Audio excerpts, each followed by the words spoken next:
Hi, well, the wheel's back. New genuine Suzuki bearings fitted to the wheel. Caused me a bit of stress actually, because it took a week for the bearings to arrive in Perth, and then the workshop had to do their work and I finally got it back late last night. So the wheel's not on obviously, but it's ready to go on. But also, because of the wheel bearings were stuffed, the tyre is worn out now as well. It's got an uneven tread pattern on it. It's not really bad, but you also get some wear from our high camber roads here in WA. On the country roads, high camber, and so you get a wear edge on one side. But it's done. As you can see here, I took the seal off, and this one is the one with the most amount of movement in the race, and they're both dry and rusty, both rumbling, but this one had the most amount of movement in it. So saved it. No damage to anything. I don't know where these bearings come from. They're not genuine because they're sealed on both sides. Suzuki ones are only sealed on one side and open on the other for some reason or other. So these didn't last too long, and I've never had Suzuki wheel bearings fail before, so these ones are probably 3 years old, but they're no good. They're done.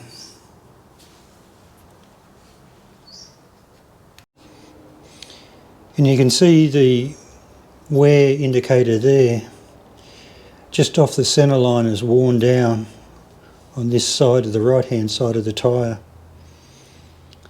and the other side is not so bad. So kind of a typical thing that happens over here. Back tyres wear off flat and front tyres wear off to the centre. Anyway, I might try a different brand. Instead of the S23s by Bridgestone, I might go to Pirelli. That's what I'm thinking. Also, from my previous video, I was talking about the countershaft nut that came off. I didn't even have to use a spanner or anything on it. It just wound it off with my fingers because it had jammed into the cover. So the cover's now cleaned up, and if I can carefully, the chain and sprocket hit the outside of the cover edge here, and then into the centre as well, right in the centre there, just under the speedo pickup. The speedo pickup's not damaged, it was just the cover in there and out there. So the cover's good, the cover lives again, and I have torqued this up with Loctite.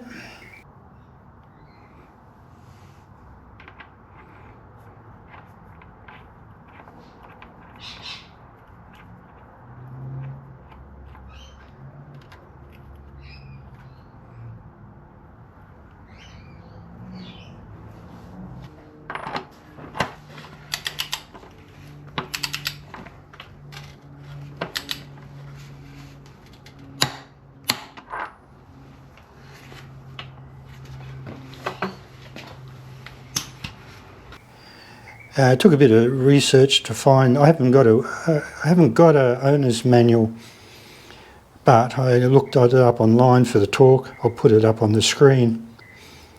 Also, the lock tab, you could see where it had been bent over originally, perhaps, but it wasn't bent over onto the nut because, like I said, I was just able to unscrew it and with my fingers, and the lock tab was flattened off.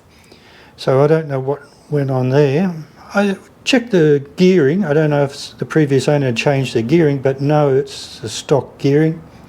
I can see why other people ran into some problems online when I was looking for the torque specs and stuff, where people have used a standard socket 27mm it is, but you had to go and use a deep socket.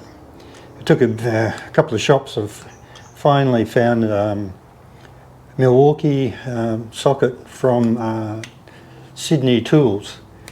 They came to the rescue. I went to a couple of other places and they didn't carry that size in a deep socket, but that was needed.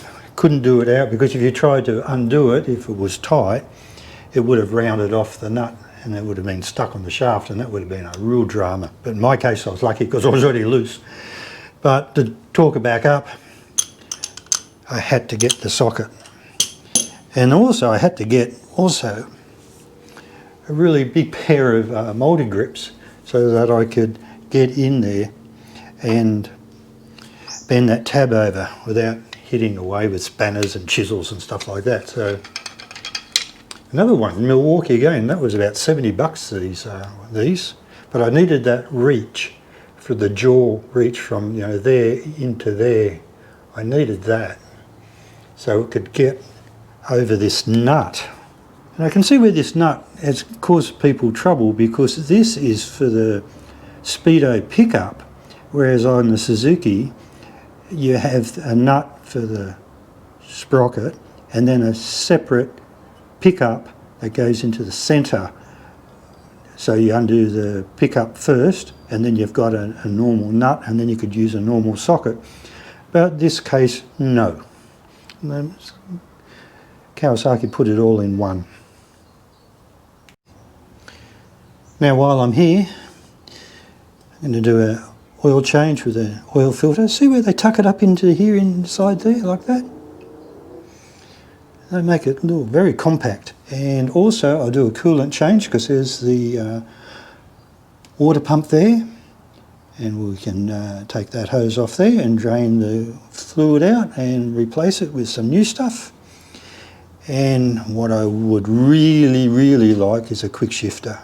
That would make me very happy with the ZX6R. High revving, narrow power band, quick shifter would be awesome. I've yet to order the clutch pack. I'll replace that, get it all back to brand new condition again. And while it's stripped apart, I'm going to paint these darn fairings for once and for all. I've been looking for a graphics kit, and I think I've settled on something. I've emailed them, asked a few questions. Because the bike's a black one, it's not the famous lime green Kawasaki. So this tank is in perfect condition though, but it was a black ZX6R.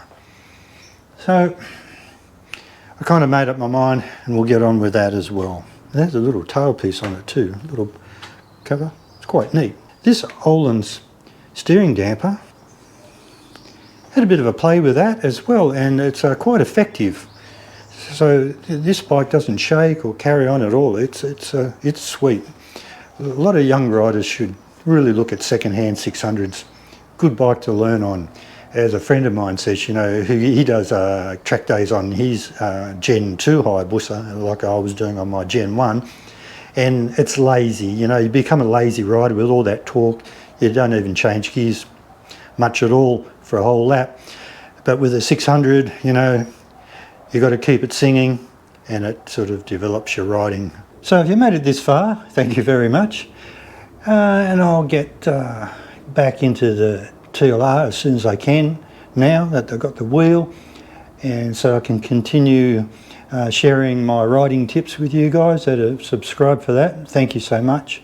And also the sharing of the builds that I do, and just the rides with my friends and solo rides. That's mainly the three pillars of my channel. And we're in the middle of dead of winter here, and yet the weather has been perfect, and another reason why I've been stressing. Can't ride due to a number of factors right at this moment, but we'll get it all going. My name's Kevin, KJ's Moto. We'll see you in the next one, guys. Have a good weekend. Cheers.